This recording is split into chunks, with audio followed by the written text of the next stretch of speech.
हम बात करेंगे हमारे नर्वस सिस्टम की, और नर्वस सिस्टम में हम 2 चीज़ें पढ़ते हैं, ब्रेन और स्पाइनल कॉर्ड, ठीक है? इसी के बारे में हम यहाँ पे बात करेंगे, और हमारे नर्वस सिस्टम की जो हमारी स्ट्रक्चरल और फंक्शनल यूनिट होती है, वो हमारी कौन होती है?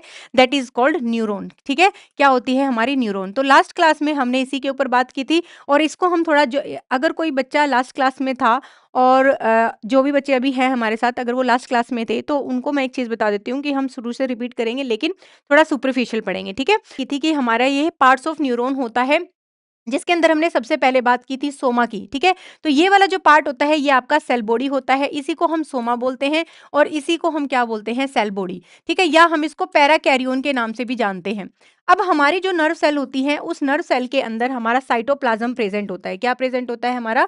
इसके अंदर हमारा क्या प्रेज़ेंट होता है? साइटोप्लाज्म प्रेज़ेंट होता है, यानी कि जो फ्लूइड होता है, उसको हम बोलते हैं यहाँ पे साइटोप्लाज्म, क्योंकि हर सेल में एक फ्लूइड प्रेज़ेंट होता है, जिसको हम साइटोप्लाज्म बोलते हैं।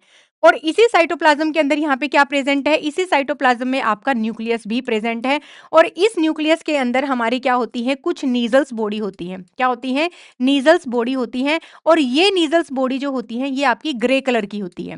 किस कलर की होती है? ग्रे कलर की होती है। इसीलिए जब भी हम ब्रेन के अंदर स्ट्रक्चर पढ़ेंगे, और उस ब्रेन में हम देखेंगे कि जो आपका आउटर पार्ट होता है ब्रेन का, ठीक है? मैं एक देखो यहाँ पे यहीं पे समझा देती हूँ, ताकि आपको यहाँ पे क्लियर हो जाए ये चीज़, है ना?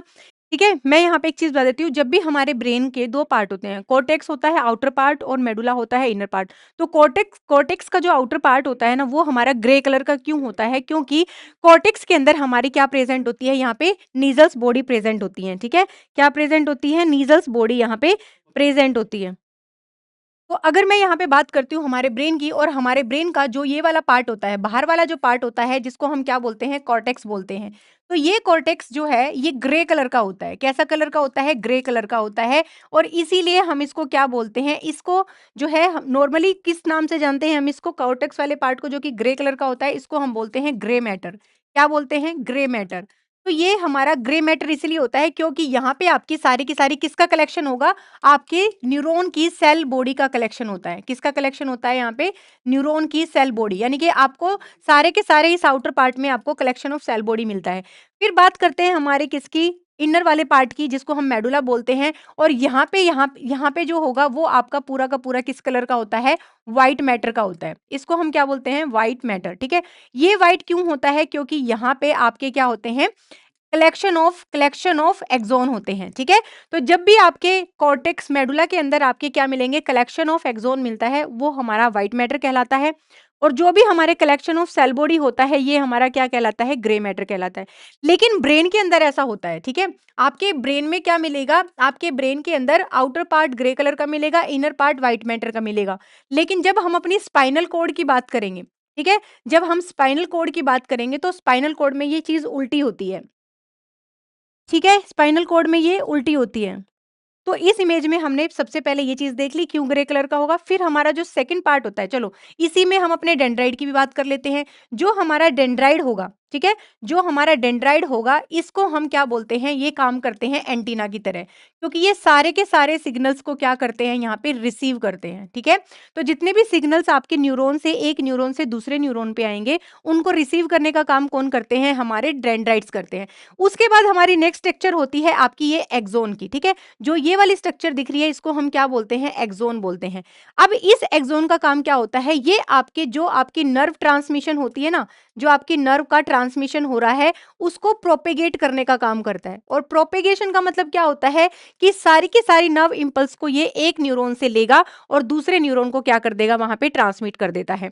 अब इस एक्सोन के बारे में दो तीन चीजें जो है, सबसे इंपॉर्टेंट चीज ये है कि जो आपका एक्सोन है, और इस एक्सोन के ऊपर जो एक्सोन की लेयर होती है, ठीक है? अगर मैं यहाँ पे जो बताऊं कि हमारा जो एक्सोन है, अगर वो एक्सोन है, मान लो ये एक्सोन है, इस एक्सोन के ऊपर हमारी एक स्पेशलाइज्ड लेयर होगी, ठीक है? यहाँ पे हमारी क्या होती है?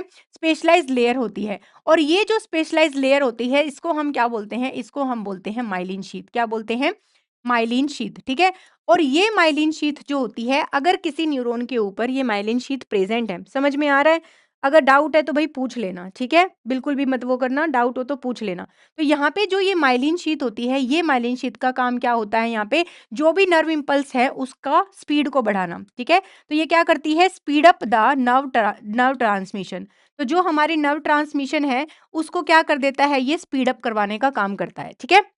दूसरी बात अगर मैं यहाँ पे बताऊँ कि इन्हीं इन्हीं माइलिन शीथ के बीच में क्या होते हैं, आपके स्पेस प्रेज़ेंट होते हैं और इस स्पेस को हम बोलते हैं नोड ऑफ रोनी रेनिवियर। क्या बोलते हैं यहाँ पे? नोड ऑफ रेनिवियर, ठीक है? और ये जो नोड ऑफ रेनिवियर होते हैं, इनके अंदर हमारे क्या होते हैं, इनके अंदर हमारे चैनल्स होते हैं, ठीक है? और ये चैनल्स हमारे कौन-कौन से होते हैं? कुछ तो आपके सोडियम चैनल होंगे, ठीक है? और कुछ आपके क्या होते हैं, पोटेशियम चैनल्स होते हैं। क्या होते हैं? पोटेशियम चैनल्स होते हैं। अब जब भी मैं आपको बोलूँ कि यहाँ पे सोडियम चैनल ओपन हो गया है, अगर मान लो कहीं पे मैं बोलूँ कि सोडियम चैनल ओपन हो गया है, इसका मतलब क्या है? इसका मतलब ये है कि बाहर से सोडियम का इन्फ्लक्स हो गया है न्यूरॉन के अंदर, ठीक है? और जब भी मैं इसको बोलूँगी, जब भी ये चैनल ओपन होगा, तब भी वहीं पे क्या हो जाएगा? डीपोलराइज़ेशन हो जाएगा, वो सेल क्या हो जाएगी? डीपोलराइज़ हो जाएगी। और अगर मैं यहाँ से बोलूँ कि पोटेशियम जो है बाहर चला गया, पोटेशियम का इफ्लक्स हो गया, है ना? अगर मैं यहाँ पे बोलूँ पोटेशियम का इफ्लक्स हो गया तो इसका मतलब क्या होगी, वो जो न्यूरॉन सेल है उसका रीपोलराइजेशन हो गया। क्या हो गया? रीपोलराइजेशन हो गया। तो हम जो ये बोलते हैं कि एक न्यूरॉन से दूसरे न्यूरॉन में नर्व ट्रांसमिशन का या नर्व इम्पल्स का ट्रांसमिशन हो रहा है, इसका मतलब वो सेल क्या है, वहाँ पे डीपोलराइज और रिपोलराइज हो रही है, मतलब इन्फॉर्मेशन जो है वो ट्रांसमिट हो रही है एक न्यूरॉन से दूसरे न्यूरॉन में, ठीक है? ये चीज़ हमें पता चल गई। अब अगर मैं यहाँ पे सेकंड चीज़ की बात ये करूँ कि जब भी हमारे नर्व सेल पे कोई भी ट्रांसमिशन नहीं होता है, कोई न्यूरॉन का ट्रांसमिशन नहीं होगा, कोई नर्व इम्पल्स नहीं होगी, ना ही वहाँ पे कोई इन्फॉर्मेशन एक न्यूरॉन से दूसरे न्यूरॉन पे जा रही है, उस टाइम पे हम बोलते हैं कि जो हमारी नर्व सेल है, जो हमारी नर्व सेल है वो किस पे है? रेस्टिंग पोटेंशियल पे है। किस पे है? वो नर्व हमारी किस पे है? रेस्टिंग पोटेंशियल पे है। और जब भी हमारी नर्व रेस्टिंग पोटेंशियल पे होती है, वो कितना होता है? दैट इज़ 17 माइनस 17 मेगावोल्ट, ठीक है? तो ये सारी की सारी चीज़ हमारी किसके बारे में हो गई? हमारी जो है एक्सॉन के बारे में हो गई। और हाँ, अगर यही मालिन शीथ जो हमारा एक्सॉन है, एक्सॉन के ऊपर एक और स्पेशलाइज्ड लेयर होती है, अगर पेरिफेरल नर्वस सिस्टम में, ये तो सेंट्रल नर्वस सिस्टम की बात हो रही है। अगर हमारे पेरिफेरल नर्वस सिस्टम में मैं जाऊँगी और वहाँ पे अगर माइलिन शीथ के ऊपर एक लेयर होगी ना, उसको हम न्यूरोलेमा बोलेंगे, वहाँ पे एक्सोलिमा नहीं बोलेंगे, ठीक है? तो ये हमारा एक्सॉन था। ये ध्यान रखना, ये एक्सॉन है और इस एक्सॉन की जो हमारी एक लेयर होती है इसके ऊपर, उसको हम बोलते हैं क्या? न्यूरोलीमा। क्या बोलते हैं? न्यूरोलेमा। क्या बोलते हैं? न्यूरोलेमा। लेकिन अगर यही एक्सॉन आपका पेरिफेरल नर्वस सिस्टम में है, यही एक्सॉन अगर आपका पेरिफेरल नर्वस सिस्टम में है और वहाँ पे अगर ये लेयर होगी, इसके ऊपर प्रेज़ेंट होगी एक्सॉन के ऊपर, तब हम इसको न्यूरोलेमा नहीं बोलेंगे, तब हम उसको क्या बोलते हैं? हाँ, ठीक है? समझ में आ रहा है अभी? समझ में आ रहा है ना? चलिए, तो यहाँ पे हमारा जो पेरिफेरल नर्वस सिस्टम होगा, इसको हम क्या बोलते हैं? सॉरी, इस ये जो होगा न्यूरोलिमा हम बोलेंगे पेरिफेरल नर्वस सिस्टम के अंदर, ठीक है? पेरिफेरल नर्वस सिस्टम के अंदर और हमारा जो सेंट्रल नर्वस सिस्टम होता है, उसके अंदर हम बोलते हैं एक्सोलिमा। क्या बोलते हैं? एक्सोलिमा। तो ये दोनों डिफरेंस है हमारा। लास्ट हमारा क्या पार्ट है? लास्ट पार्ट है हमारा कौन-सा? लास्ट पार्ट है एक्सॉन का, जो ये टर्मिनल पार्ट होता है, ठीक है? ये हमारा जो टर्मिनल पार्ट होता है, इस टर्मिनल पार्ट पे हमारे क्या है? कुछ साइनेप्टिक नोब होते हैं, ठीक है? तो ये जो हमारे साइनेप्टिक नोब है, ठीक है? ये मान लो ये आपके क्या है? यहाँ पे साइनेप्टिक नोब है। तो ये जो आपके साइनेप्टिक नोब है यहाँ पे, इन साइनेप्टिक नोब के अंदर हमारे क्या प्रेज़ेंट होते हैं? इनके अंदर प्रेज़ेंट होते हैं हमारे न्यूरोट्रांसमीटर्स, ठीक है? इनके अंदर हमारे क्या प्रेज़ेंट होते हैं? न्यूरोट्रांसमीटर्स प्रेज़ेंट होते हैं। न्यूरोट्रांसमीटर्स और कुछ नहीं होते, न्यूरोट्रांसमीटर्स आपके क्या होते हैं? केमिकल मैसेंजर्स होते हैं, जो एक न्यूरॉन से दूसरे न्यूरॉन को क्या करते हैं? नर्व ट्रांसमिशन करते हैं।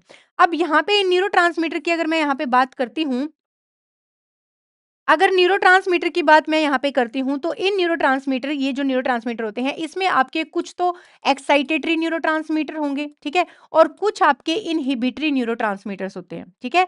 कुछ तो क्या होंगे? एक्साइटेटरी होंगे और कुछ इनहिबिटरी होंगे। एक्साइटेटरी न्यूरोट्रांसमीटर जब भी यहाँ से रिलीज़ होंगे, ठीक है? जब भी यहाँ से रिलीज़ होंगे और आपके जो है नेक्स्ट न्यूरॉन पे यहाँ पे जाएँगे, तो हमेशा उस न्यूरॉन को, नेक्स्ट न्यूरॉन को वो एक्साइट कर देगा। मतलब वहाँ पे एक्शन पोटेंशियल और ज़्यादा जनरेट हो जाएगा। लेकिन अगर यहाँ से कोई इनहिबिटरी न्यूरोट्रांसमीटर जनरेट हुआ है या निकला है, तो उसकी वजह से वो अगला न्यूरॉन क्या हो जाएगा? इनहिबिट हो जाएगा। यानी कि जो एक्शन पोटेंशियल चल रहा था ना, वो रुक जाएगा, ठीक है? यानी कि नर्व जो है वो एक्साइट नहीं होगी, वो इनहिबिट हो जाएगी। तो ये दोनों टाइप के जो न्यूरोट्रांसमीटर होते हैं, वो हमारे इसी तरीके से काम करते हैं। नेक्स्ट क्वेश्चन के अंदर मैं आपको बताऊँगी कि वहाँ पे हमारे न्यूरोट्रांसमीटर कौन-कौन से टाइप के होते हैं, ठीक है? तो यहाँ पे आपको समझ में आ गया इसके बारे में सारा का सारा जो है ठीक है? बाकी जो चीज़ें हैं हमारी वो हम नेक्स्ट उसमें क्वेश्चन में यहाँ पे हम बात करेंगे। अब देखिए, तो अब मैं यहाँ पे एक चीज़ बता देती हूँ आपको कि कुछ न्यूरोट्रांसमीटर तो हमारे एक्साइटेटरी होते हैं और कुछ हमारे क्या होते हैं, इन्हिबिटरी होते हैं, ठीक है? तो एक्साइटेटरी न्यूरोट्रांसमीटर कौन-कौन से होते हैं? तो जो हमारे न्यूरोट्रांसमीटर को क्या कर देते हैं, मैं सीधा ऐसे लिख देती हूँ न्यूरोट्रांसमीटर, ठीक है? आपको शॉर्ट फॉर्म में लिख देती हूँ। और यहाँ पे अगर मैं बात करती हूँ किसकी, इन्हिबिटरी की। अगर इन्हिबिटरी जो होंगे वो आपके क्या कर देते हैं, आपकी बॉडी को काम रखते हैं, ठीक है? तो इन्हिबिटरी न्यूरोट्रांसमीटर, है ना? तो एक्साइटेटरी के अंदर बताओ, अगर किसी को नाम पता है तो एक्साइटेटरी के अंदर जिसको नाम पता है वो बताओ नाम, या फिर ओके। तो यहाँ पे जो है एक्साइटेटरी में हमारे कौन-कौन से आते हैं, जैसे कि एक्साइटेटरी में आती है आपके ग्लूटामेट, क्या आते हैं? ग्लूटामेट। ग्लूटामेट आपका नॉर्मली जो आप लर्निंग करते हो, लर्निंग और मेमोरी में काम आता है, ठीक है? जितनी भी हमारी पढ़ने की शक्ति है और सीखने की शक्ति है, उसमें हमारा कौन-सा हार्मोन काम करता है, कौन-सा न्यूरोट्रांसमीटर काम करता है? ग्लूटामेट, ठीक है? ये भी आपका एक तरह का एक्साइटेटरी न्यूरोट्रांसमीटर होता है, ठीक है? दूसरा आता है आपका एपिनेफ्रिन और नॉरएपिनेफ्रिन, ठीक है? एपिनेफ्रिन और नॉरएपिनेफ्रिन जो आपके फाइट और फ्लाइट में काम करता है। किसमें काम करता है? फाइट और फ्लाइट में काम करता है, एपिनेफ्रिन और नॉरएपिनेफ्रिन।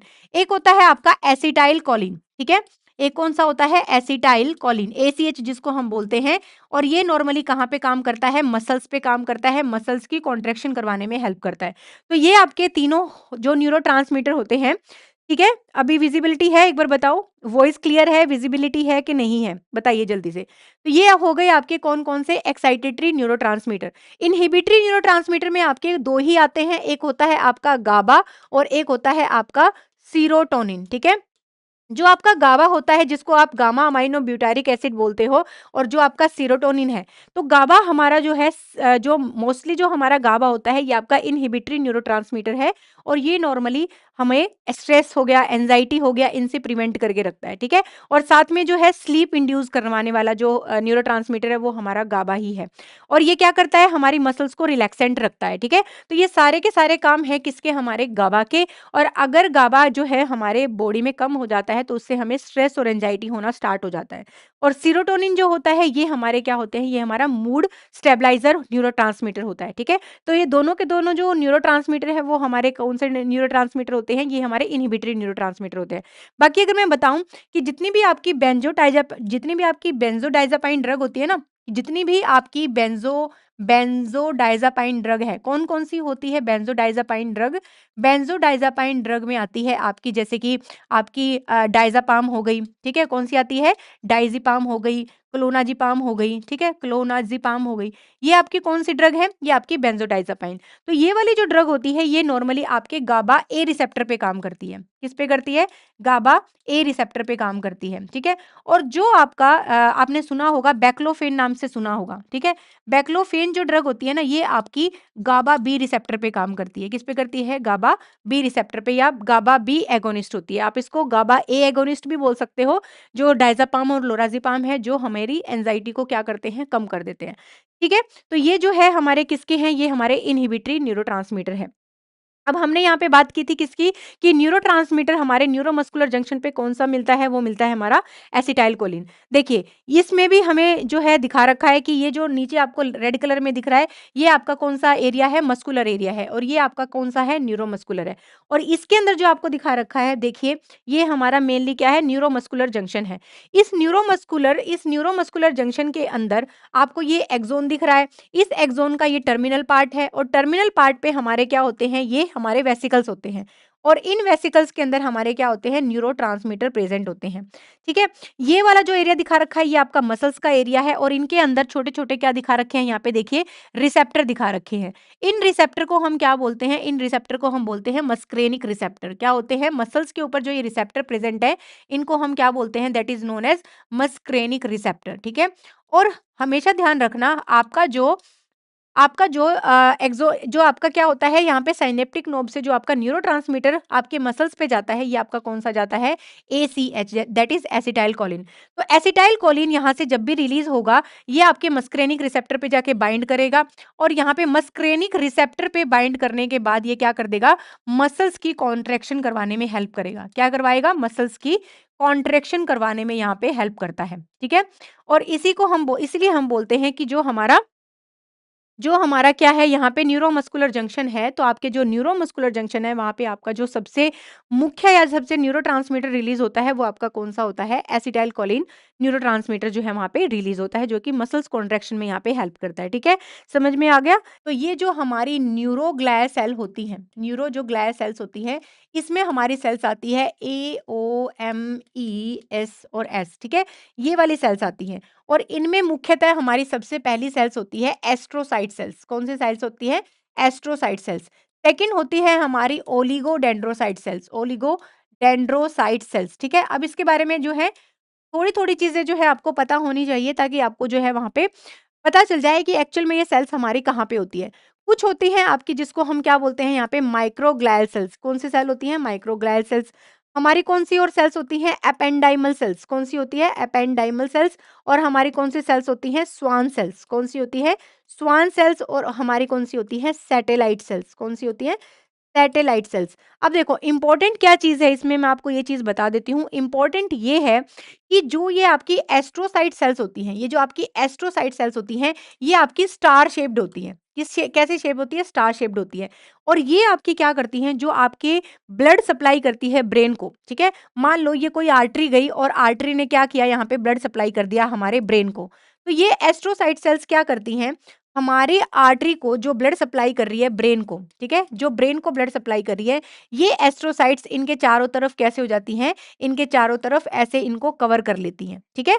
तो यहाँ पे किस चीज़ का काम करेंगी आपकी एस्ट्रोसाइट्स? ये काम करती हैं आपका ब्लड ब्रेन बैरियर को बनाने में। क्या करती हैं? ब्लड ब्रेन बैरियर को बनाने में हेल्प करती हैं।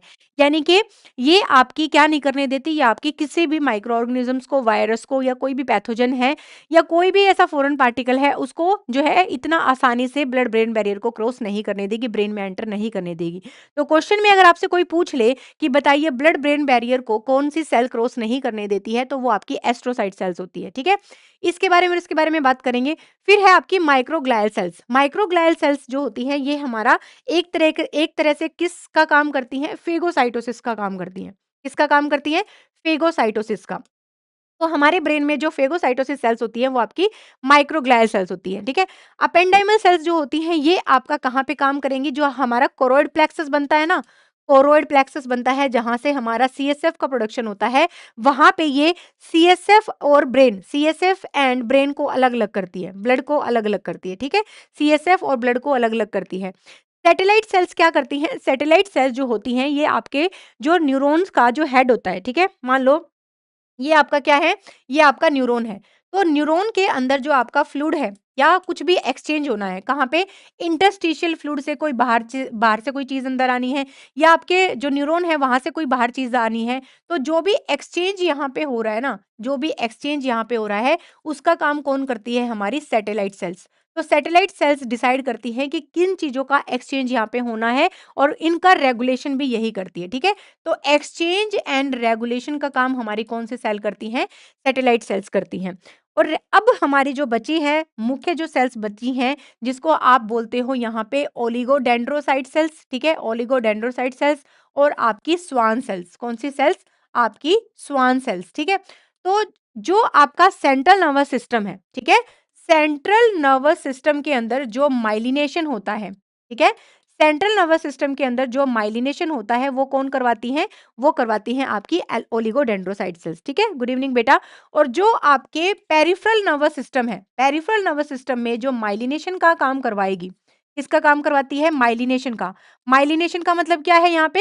कलेक्शन, जो हमारा एक्सोन है, एक्सोन के ऊपर जो है वहां पे माइलिन शीथ है ना, माइलिन शीथ का formation, myelin sheath on axon, इसको हम बोलते हैं माइलिनेशन, ठीक है? तो सेंट्रल नर्वस सिस्टम के अंदर माइलिनेशन का काम करवाती है ओलिगोडेंड्रोसाइट सेल्स और पेरिफेरल नर्वस सिस्टम के अंदर माइलिनेशन का काम कौन करवाती है? आपकी स्वान सेल्स, ठीक है? तो ये सारी की सारी हमने किसके बारे में बात कर ली, हमने यहाँ पे सारी की सारी बात कर ली हमने कि किस टाइप की सेल्स हमारे अंदर जो है न्यूरॉन सिस्टम में प्रेजेंट होती है। अब ये हमारी कुछ इमेज है, इमेज में यहाँ पे मैं आपको बता देती हूँ जिससे आपको थोड़ा-सा और क्लियर हो जाए, ठीक है? चलिए, इमेज में हम देख लेते हैं कि कौन-कौन सी इमेज जो है मैंने अभी-अभी बताई, ये आपकी सारी की सारी सेंट्रल नर्वस सिस्टम की जो है सेल्स होती है, जिसमें हमारी माइक्रोग्लिया सेल्स है जो फेगोसाइटोसिस का काम करती है।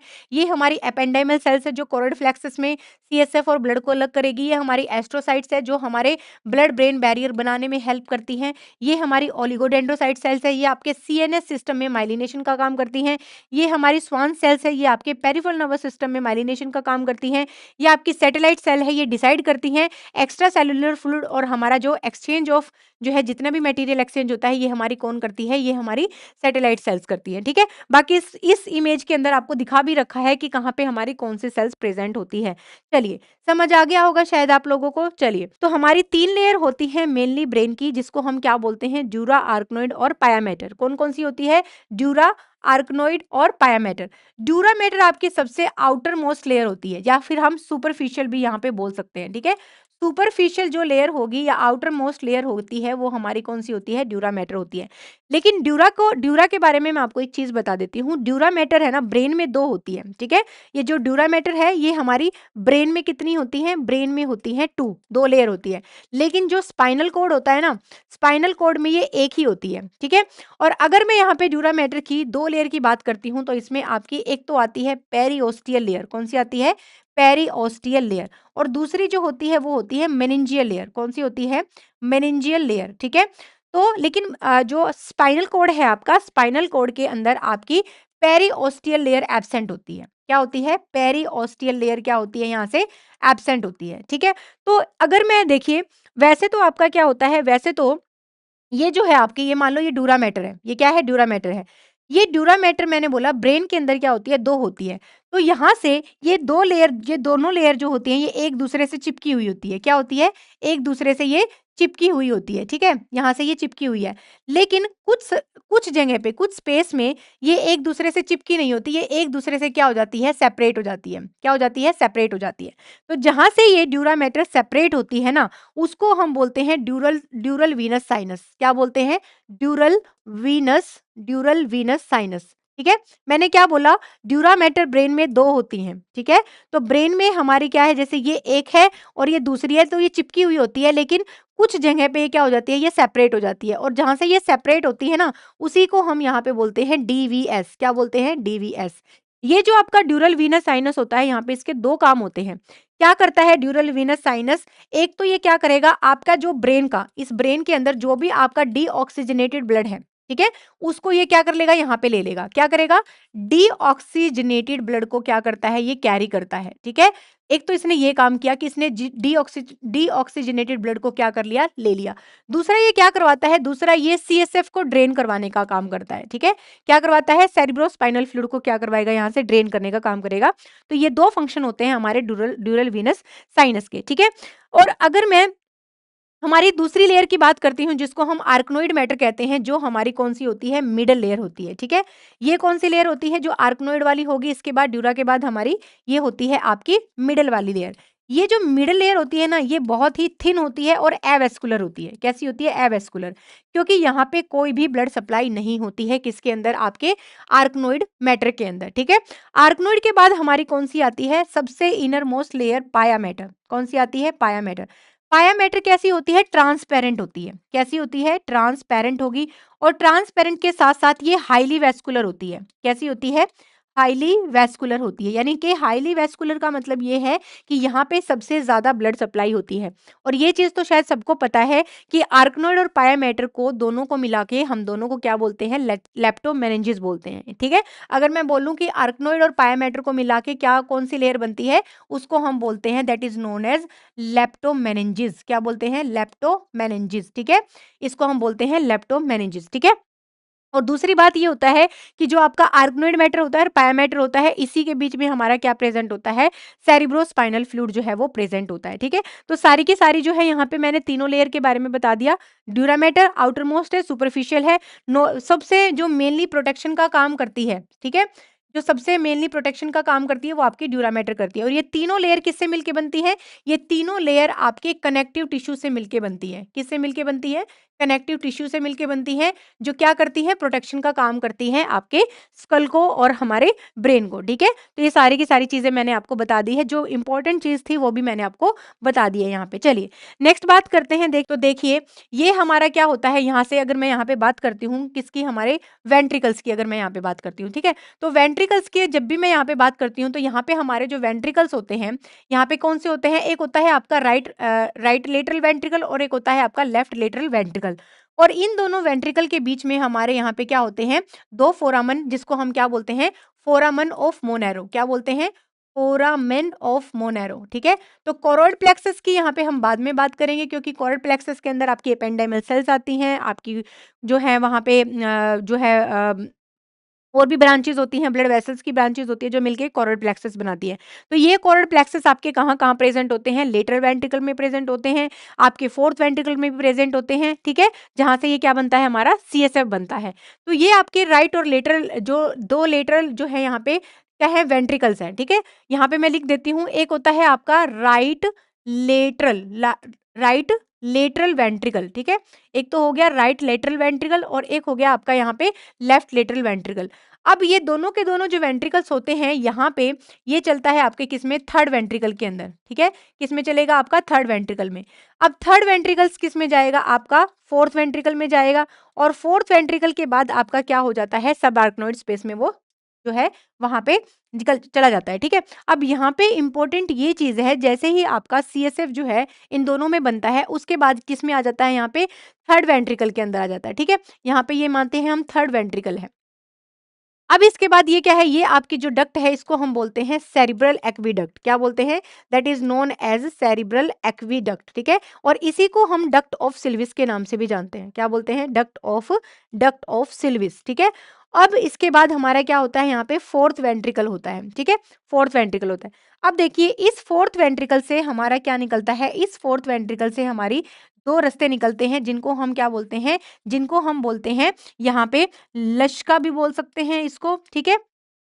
और यहाँ पे क्या बोलते हैं? मेगेंडी। एक रास्ता कौन-सा होता है? मेगेंडी। और एक होता है हमारा Luschka, foramen of Luschka and foramen of Magendie. अब ये जो फोरामेन ऑफ लश्का होता है और फोरामेन ऑफ मेगेंडी होता है, ये किस स्पेस में जाके खुलता है? सब आर्कनोइड स्पेस में जाके खुलता है। किस स्पेस में जाके खुलता है? सब आर्कनोइड स्पेस में जाके ओपन होता है, ठीक है? उसके बाद मैं बताऊँगी कि वो सब आर्कनोइड स्पेस से, और सब आर्कनोइड स्पेस कहाँ पे होता है? सब आर्कनोइड स्पेस होता है आर्कनोइड के नीचे वाला स्पेस, यानी कि पाया और आपके आर्कनोइड मैटर के बीच वाला जो स्पेस होता है, वहां से वो जाएगा। वहां से वो जाके फिर उसका क्या होना स्टार्ट हो जाएगा? वहां पे जो है एब्जॉर्प्शन होने के लिए वो कहाँ चला जाएगा? ड्यूरल वीनस साइनस में चला जाएगा, ठीक है? समझ में आ गया यहाँ पे? तो हमने यहाँ पे बात कर ली। अब हम एक बार इमेज से भी देख लेते हैं। ये आपका जो है, जो आपको दिख रहा है, ये वाला जो है, ये है आपका लेटरल वेंट्रिकल, ठीक है? राइट लेटरल और लेफ्ट लेटरल। एक चीज मैं आपको ये बता देती हूँ कि जो आपका राइट लेटरल वेंट्रिकल और लेफ्ट लेटरल वेंट्रिकल है, ये आपका कहाँ पे प्रेजेंट होता है? ये आपका सेरिब्रम में प्रेजेंट होता है। कहाँ पे होता है? सेरिब्रम में प्रेजेंट होता है। लेकिन जो आपका थर्ड वेंट्रिकल होता है, ठीक है? जो आपका थर्ड वेंट्रिकल होता है, ये कहाँ पे प्रेजेंट होता है? ये होता है आपका दोनों थैलेमस के बीच में, ठीक है? दो थैलेमस के बीच में आपका क्या होता है? यहाँ पे थर्ड वेंट्रिकल प्रेजेंट होता है। और जो आपका फोर्थ वेंट्रिकल प्रेजेंट होता है, ये आपके पोन्स एंड मेडुला ओब्लेगेंटा के बीच में होता है, ठीक है? तो ये आपको ध्यान रखना है कि कौन सा वेंट्रिकल कहाँ पे प्रेजेंट होता है, ठीक है? अब इस इमेज में हमने देखो जो है, मैं यहाँ पे एक बार क्लियर कर देती हूँ इमेज, ताकि आपको जो है यहाँ पे इमेज जो है वहाँ पे समझ में आ जाए, ठीक है? तो यहाँ पे देखते हैं, हमारा सबसे पहले हमने क्या पढ़ा कि कोरड प्लेक्सस ने यहाँ पे हमारा क्या बना दिया? सीएसएफ बना दिया। और सीएसएफ जो है यहाँ से किस में चला गया? लेटरल वेंट्रिकल से किस में चला गया? आपके थर्ड वेंट्रिकल में चला गया। अब सीएसएफ बन के कहाँ आ गया? आपके थर्ड वेंट्रिकल में। थर्ड वेंट्रिकल से किस में जाएगा? यहाँ से फोर्थ वेंट्रिकल में जाएगा। और ये कौन सी है? सेरिब्रल एक्वीडक्ट। अब यहाँ से आपका फोरामेन ऑफ मेगेंडी और फोरामेन ऑफ लश्का कहाँ पे लेके जाएगा? आपका सब आर्कनोइड स्पेस के अंदर लेके जाएगा, ठीक है? और वहां से आपका क्या हो जाएगा? वहां से आपका जो है, जो आपका सीएसएफ का एब्जॉर्प्शन होना होता है, वहां पे क्या हो जाएगा? आपका सीएसएफ का एब्जॉर्प्शन हो जाएगा, ठीक है? अब देखो इंपॉर्टेंट चीज यहाँ पे क्या चीज है, देखो मैं बताती हूँ आपको। हम्म चलिए, बच्चे जो है टिकते ही नहीं है, बच्चे जहाँ चले जाते हैं यहाँ से। चलिए कोई बात नहीं, एक दिन जो है समझ में आएगा। थ्योरी की वैल्यू क्या होती है? देखिए, अब मैंने यहाँ पे जैसे कि मैंने आपको ये बताया कि हमारी 3 लेयर होती है, ठीक है? कौन-कौन सी लेयर होती है? पाया arachnoid matter and dura mater, ठीक है? अब मैं आपको ये बोल रही हूँ कि जो आपकी पाया मैटर तो आपके ब्रेन से क्या होगी? एडहेयर होगी। अब जो ये आपकी आर्कनोइड मैटर है ना, ये आर्कनोइड मैटर आगे जाके क्या बना लेती हैं यहाँ पे, छोटा अगर मैं यहाँ पे इमेज बनाऊँ, है ना? यहाँ से मान लो ये छोटी-सी इमेज है यहाँ से, तो ये जो आपकी आर्कनोइड मैटर है ना, ये आर्कनोइड मैटर आगे जाके क्या बना लेती हैं? विल्लाई बना लेती हैं। क्या बना लेती हैं? विल्लाई बना लेती हैं, ठीक है? अब ये देखो, ये जो आपकी विल्लाई है, अगर मैं सिर्फ़ एक एक इसकी बात करती हूँ, तो इसको हम बोलते हैं सिंगल को हम बोलते हैं विलस, ठीक है? लेकिन इस विलस के अगर ग्रुप ऑफ विलस की मैं बात करती हूँ, किसकी बात करती हूँ? ग्रुप ऑफ विलस की मैं बात करती हूँ, तो इनको हम बोलते हैं विल्लाई। क्या बोलते हैं? विल्लाई। और अगर मैं बोलूँ कि ग्रुप ऑफ विल्लाई, अगर मैं क्या बोलूँ? ग्रुप ऑफ विल्लाई को क्या बोलते हैं यहाँ पे? ग्रैनुलेशन। क्या बोलते हैं? ग्रैनुलेशन। तो ये क्या हो गई है? ये हो गई है ग्रैनुलेशन, ठीक है? किसका हुआ ये? आर्कनोइड मैटर जो है, आर्कनोइड मैटर का क्या हुआ? आर्कनोइड मैटर ने क्या बना लिया? अपने ब्रेन के अंदर जाके क्या बना लिया? वहाँ पे ये ग्रैनुलेशन बना लिया, ठीक है? तो यहाँ पे ये क्या हो गई? विल्लाई हो गई। अब देखिए, अब यहाँ पे हमारा क्या प्रेज़ेंट था? हमारा यहाँ पे था ड्यूरा मैटर। मैंने बोला था ना, ड्यूरा मैटर ऊपर से जाके अलग हो जाती हैं और यहाँ पे क्या बना लेती हैं? ड्यूरल वीनस साइनस बना लेती हैं, ठीक है? तो ये आपका क्या है? ड्यूरल वीनस साइनस है। अब देखो, सीएसएफ आपका सब आर्कनोइड स्पेस से हमारा कहाँ पे आ गया? सीएसएफ हमारा आ गया हमारी विल्लाई के अंदर, यहाँ पे सीएसएफ प्रेज़ेंट है, ठीक है? अब ये सीएसएफ जो है, ये हमारा जैसे ही यहाँ पे सीएसएफ का प्रेशर इस वाले यानी कि जो ड्यूरल वीनस साइनस है, यहाँ के स्पेस से जब भी हमारे जो है यहाँ पे जो सब सब ये वाला जो स्पेस दिख रहा है ना, ये आपका कौन-सा स्पेस है? ये आपका सब आर्कनोइड स्पेस है। ये आपका कौन-सा स्पेस है? सब आर्कनोइड स्पेस है। तो जैसे ही और हमारा जो ये स्पेस होता है ना, इसमें यहाँ पे क्या प्रेज़ेंट होते हैं? यहाँ पे आपके कुछ प्रेशर चैनल प्रेज़ेंट होते हैं, ठीक है? यहाँ पे क्या होते हैं? प्रेशर चैनल प्रेज़ेंट होते हैं।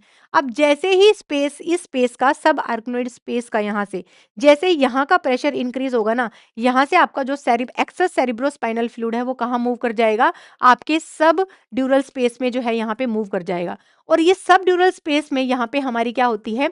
यहाँ पे होती है हमारे इंटरनल जुगुलर वेन, ठीक है? तो क्या हो गया यहाँ पे? Internal jugular vein. तो इस तरीके से क्या हो जाएगा? जितना भी प्रोडक्शन होगा सीएसएफ का, उतना ही एब्जॉर्प्शन होता रहेगा सीएसएफ का। लेकिन अगर किसी वजह से यहाँ पे ऐसा हुआ कि यहाँ पे ऑब्स्ट्रक्शन हो गया या फिर ज़्यादा बनने लग गया, जिस कंडीशन में हम हाइड्रोसेफेलिस के नाम से जानते हैं, तो एक्स्ट्रा ज़्यादा बनने की वजह से सेरेब्रोस्पाइनल फ्लूइड के ज़्यादा बनने की वजह से यहाँ पे क्या हो जाएगा?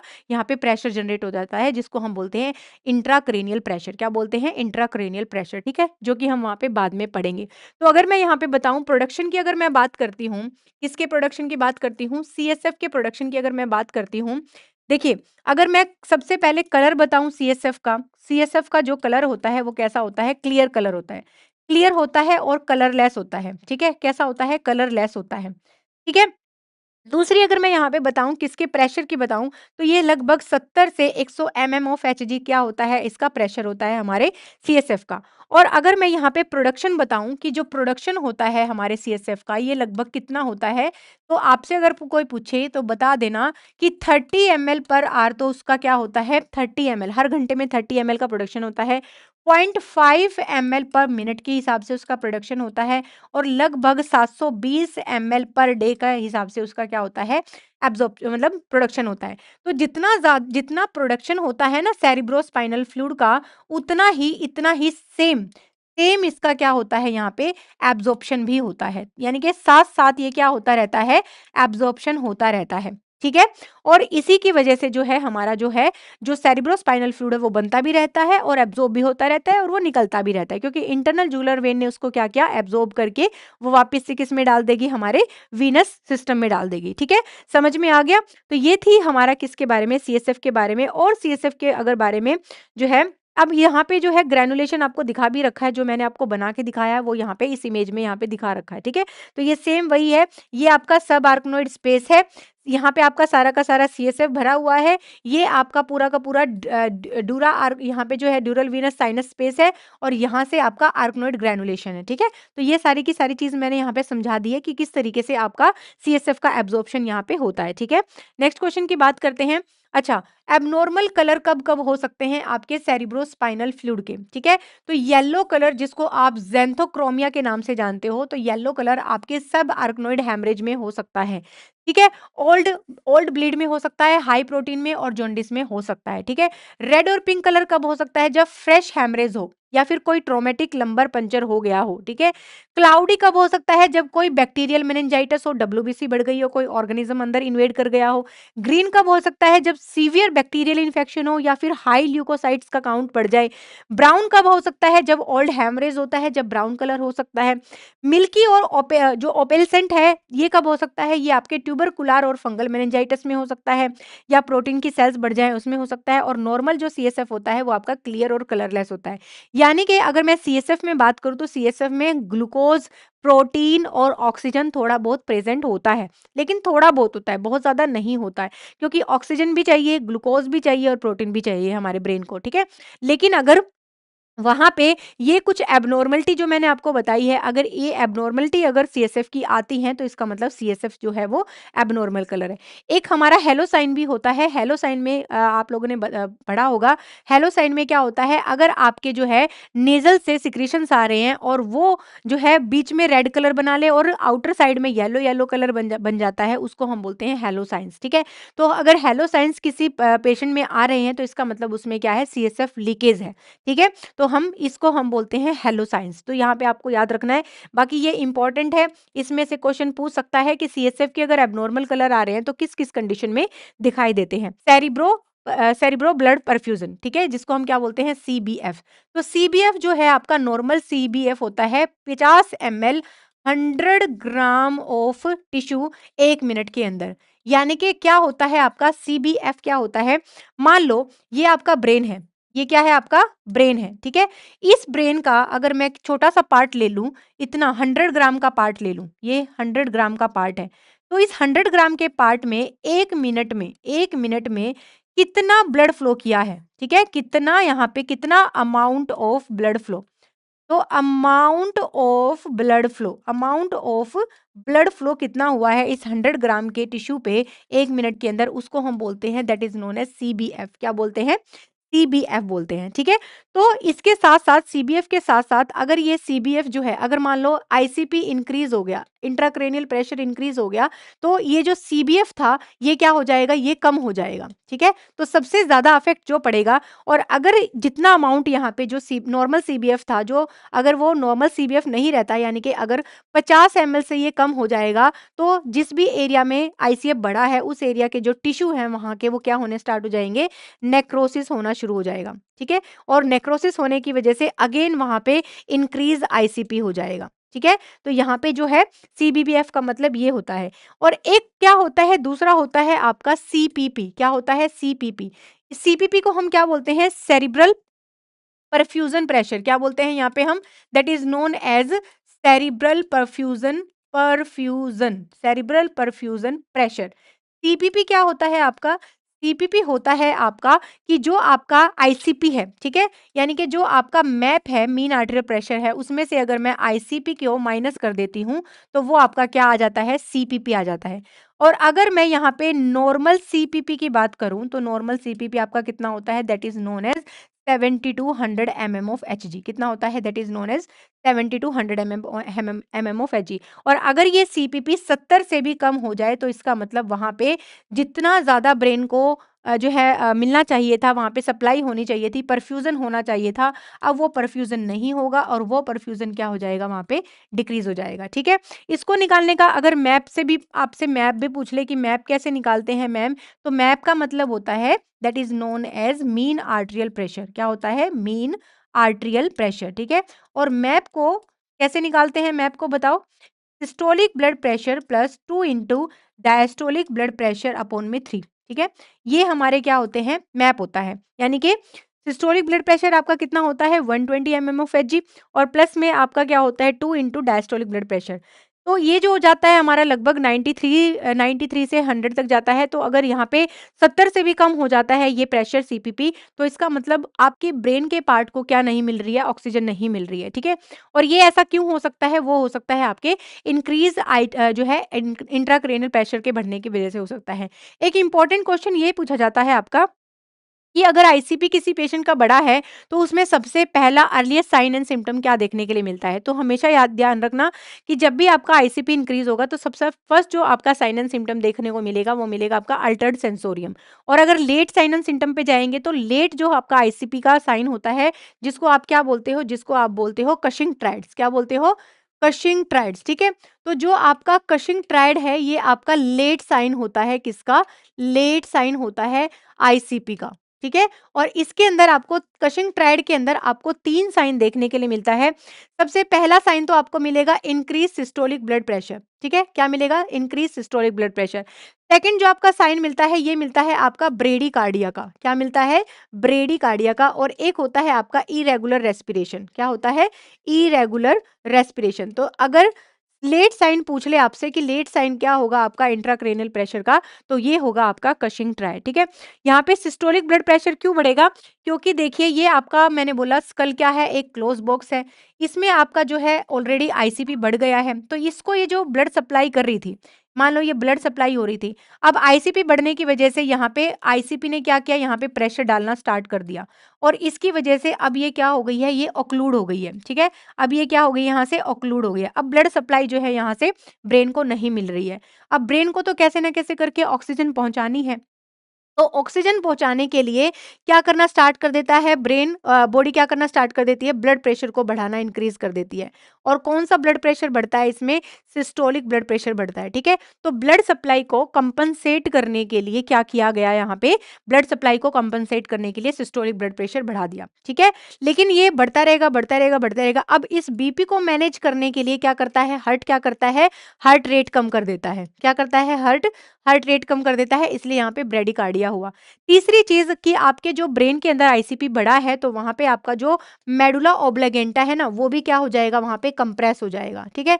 तो मेडुला ओब्लेगेंटा अगर वहाँ पे कंप्रेस हो गया और वहीं पे हमारा क्या है? रेस्पिरेटरी सेंटर प्रेज़ेंट है। तो मेडुला ओब्लेगेंटा के साथ-साथ आपका रेस्पिरेटरी सेंटर पे भी दबाव पड़ेगा, जिसकी वजह से पेशेंट को क्या होगा? इरेगुलर रेस्पिरेशन वहाँ पे दिखाई देगी। तो ये जो कशिंग ट्रायड है, ये हमारा किसका साइन एंड सिम्पटम है? ये आपका आईसीपी का साइन एंड सिम्पटम है।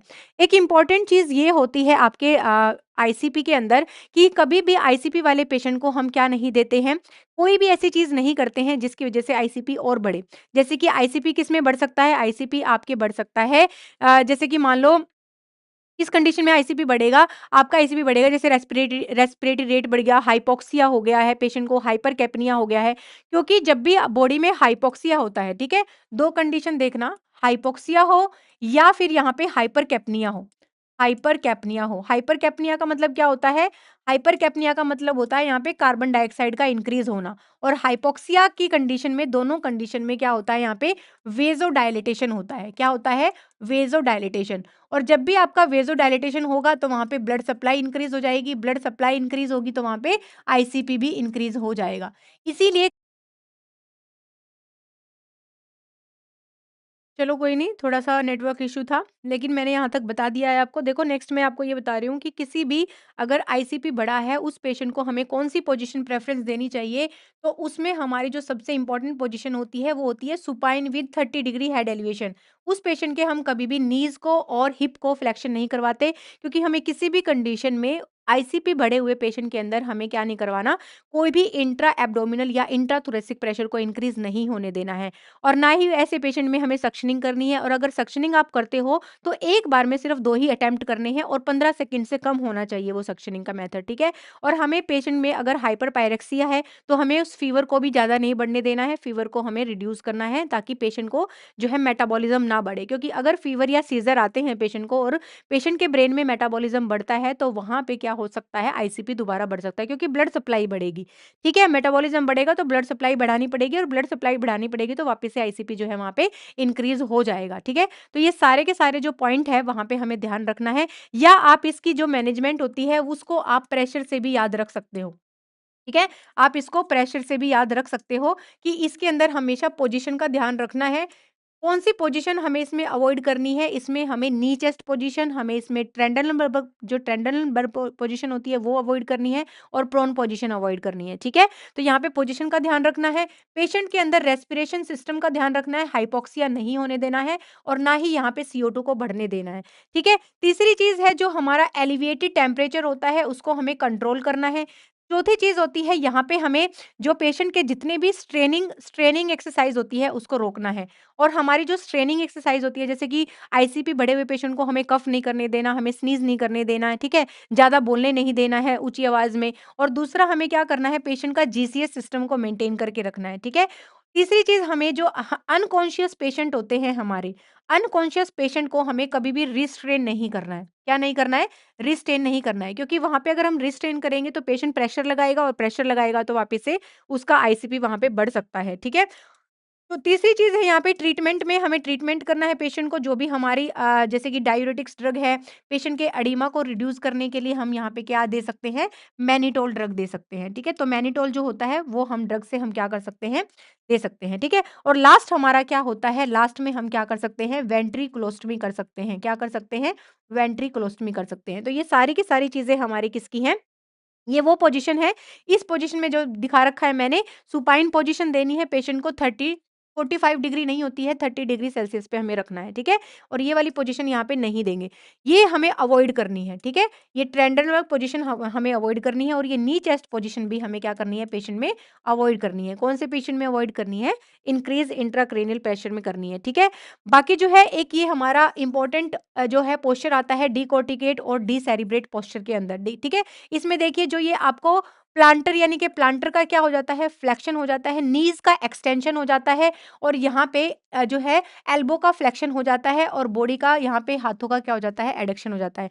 डिसेरेब्रेट के अंदर आपको ये नेक जो है यहाँ पे एक्सटेंशन दिख रही होगी और साथ में यहाँ पे सेम होता है प्लांटर फ्लेक्शन होता है और यहाँ पे हाथों का भी फ्लेक्शन हो जाता है। लेकिन यहाँ पे प्रोनेशन और एक्सटेंशन और आर्म, ठीक है? इन दोनों में डिकोर्टिकेट और डिसेरेब्रेट में सिर्फ ये चीज़ का डिफरेंस है कि डिकॉर्टिकेट के अंदर आपको आर्म का फ्लेक्शन मिलता है। किसका? आर्म का फ्लेक्शन मिलता है। लेकिन डिसेरेब्रेट के अंदर आपको आर्म का एक्सटेंशन मिलता है। ये दोनों इंपॉर्टेंट साइन है किसके? आपके इंक्रीज़ आईसीपी के। तो आपको ये चीज़ ध्यान रखनी है, ये इंपॉर्टेंट चीज़ है, ठीक है? लास्ट है हमारा इसको हम बोलते हैं वेंट्रिकुलोस्टमी। क्या बोलते हैं? वेंट्रिकुलोस्टमी या फिर हम इसको दूसरा नाम बोलते हैं ईवीडी। क्या बोलते हैं? EVD, extra ventriculo drainage. इसमें हम क्या करते हैं लेटरल वेंट्रिकल में, है ना? कौन से वेंट्रिकल में? लेटरल वेंट्रिकल में हम क्या डालते हैं यहाँ पे कैथेटर डालते हैं और वहाँ से हम क्या कर लेते हैं सीएसएफ को क्या कर लेते हैं ड्रेन कर लेते हैं और जो सीएसएफ ड्रेन करके हम इस बैग में लेके आएँगे, इसमें हमें उसका सब कुछ मेज़रमेंट करना है, उसका कलर, उसका अमाउंट, ठीक है?